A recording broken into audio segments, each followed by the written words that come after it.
Sermon 74 de saint Augustin. Quel est le vrai docteur de la loi? Matthieu 13, 52.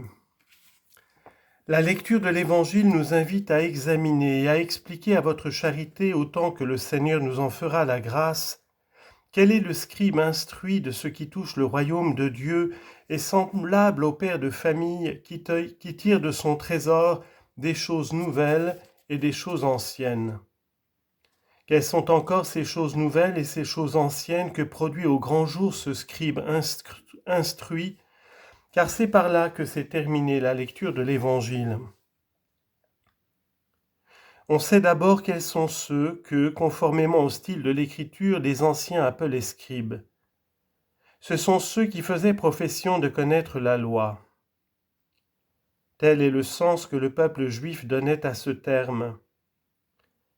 Les scribes ne signifiaient donc point alors, comme aujourd'hui parmi nous, ceux qui écrivent au palais sous l'autorité des juges ou dans les villes pour le public.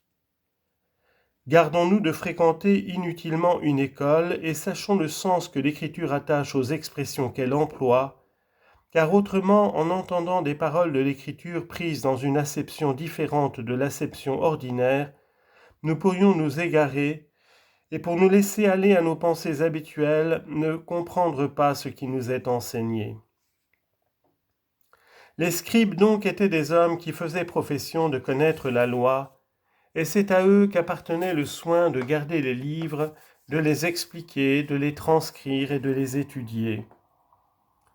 C'est à eux que notre Seigneur Jésus-Christ reproche d'avoir les clés du royaume des cieux sans y laisser entrer eux-mêmes et sans y laisser entrer personne. Ce reproche en effet s'adresse aux pharisiens et aux scribes, les docteurs de la loi parmi les Juifs. C'est d'eux encore qu'ils parlent ainsi ailleurs, faites ce qu'ils disent, mais gardez-vous de faire ce qu'ils font, car ils disent et ne font pas. Matthieu 23, 3.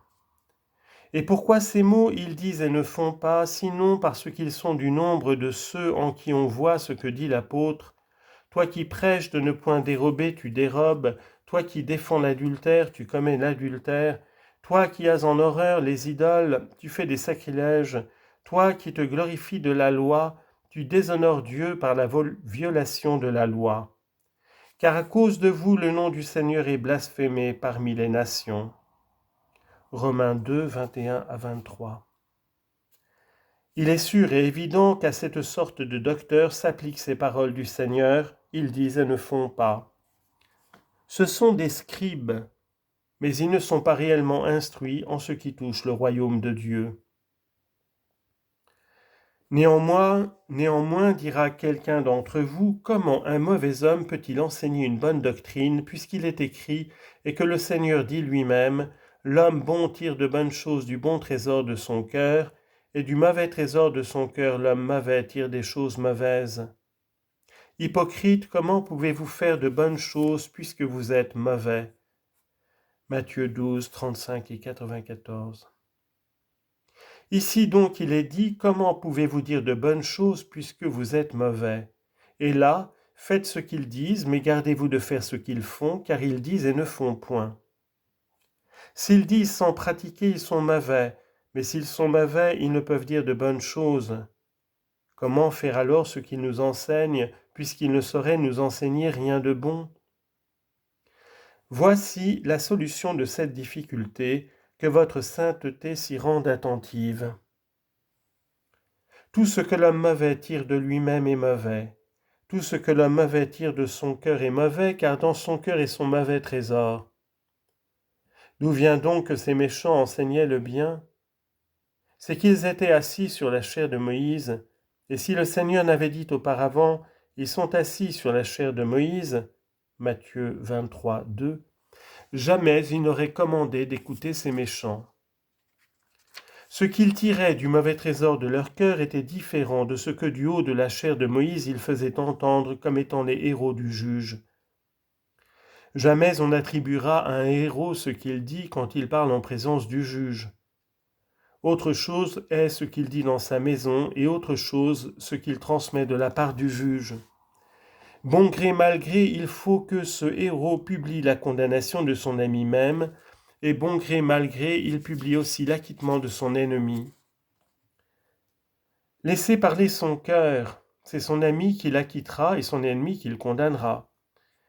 Laissez parler le cœur des scribes, ils diront « Mangeons et buvons, car demain nous mourrons ». Isaïe 22, 13. Faites parler la chair de Moïse, elle dira « Tu ne tueras point, tu ne commettras point d'adultère, tu ne déroberas point, tu ne rendras point de faux témoignages, honore ton père et ta mère, tu aimeras ton prochain comme toi-même. » Exode 20, 12 à 16 et Lévitique 19, 18.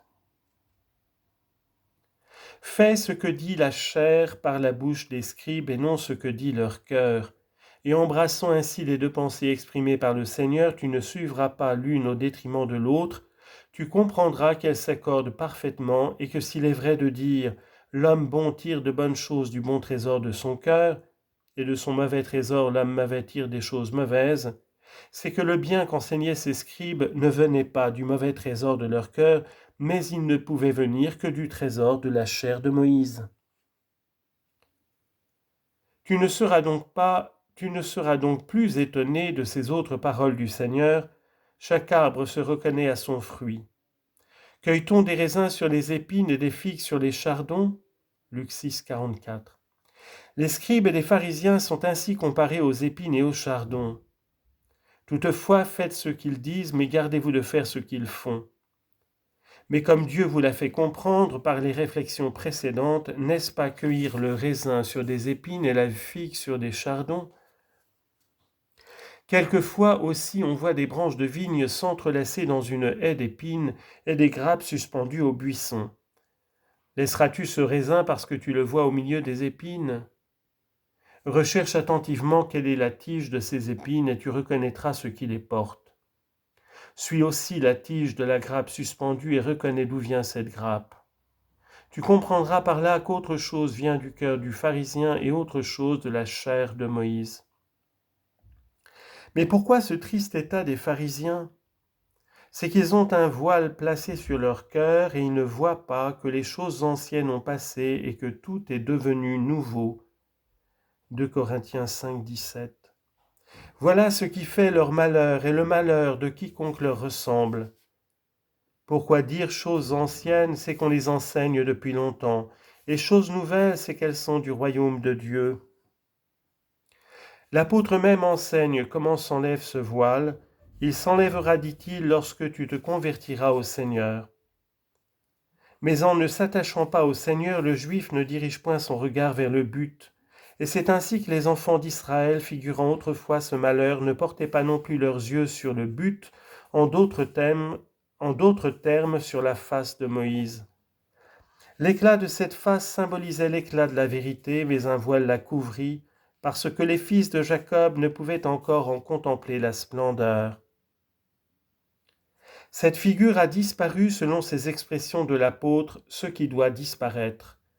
2 Corinthiens 3, 13 à 16. Pourquoi disparaît-elle ? Parce qu'à l'arrivée du souverain, on fait disparaître ses images. Quand le souverain n'est point là, on regarde son portrait. Est-il présent ? On l'enlève. Avant l'avènement de Jésus-Christ, notre Seigneur et notre souverain, on montrait donc ces images. Mais ces images disparaissent et on ne voit plus que lui. Et c'est ainsi que le voile tombe quand on s'attache au Sauveur. À travers le voile, on pouvait entendre la voix de Moïse, mais on ne voyait point sa face. Ainsi les Juifs entendent maintenant la voix du Christ dans les Écritures anciennes, mais ils ne voient pas la face de celui qui leur parle. Veulent-ils encore une fois faire tomber ce voile ? Qu'ils viennent au Seigneur. Ils ne perdront point les anciennes richesses, ils les enfermeront dans leurs trésors pour devenir des scribes instruits de ce qui concerne le royaume de Dieu, et tirant de leurs trésors non ce qui est seulement ancien ou ce qui est seulement nouveau, car alors ils ne ressembleraient point à ce scribe instruit de ce qui touche le royaume de Dieu, et tirant de son trésor le nouveau en même temps que l'ancien. Mais si l'on se contente de dire sans pratiquer, on puise dans la chair et non dans le trésor de son cœur. Nous l'attestons devant votre sainteté, ce qui vient de l'Ancien Testament s'éclaircit par le Nouveau, Et c'est ainsi qu'on vient au Seigneur pour être débarrassé du voile.